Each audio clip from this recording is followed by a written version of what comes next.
முந்திரி, தேங்காய் இது எல்லாமே ஆட் பண்ணிக்கலாம்.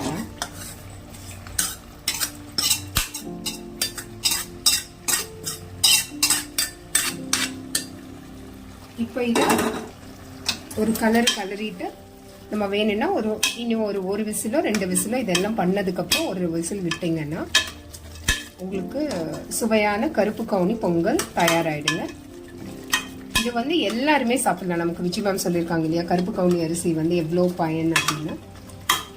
இது வந்து இப்போ இப்படி இருக்குங்களா, ஒரு விசில் விட்டு எடுக்கும்போது இது அந்த பொங்கல் பதத்துக்கு வந்துடும். இதை வந்து வீட்டில் சின்னவங்கலேருந்து பெரியவங்க யார் வேணாலும் சாப்பிடலாம்.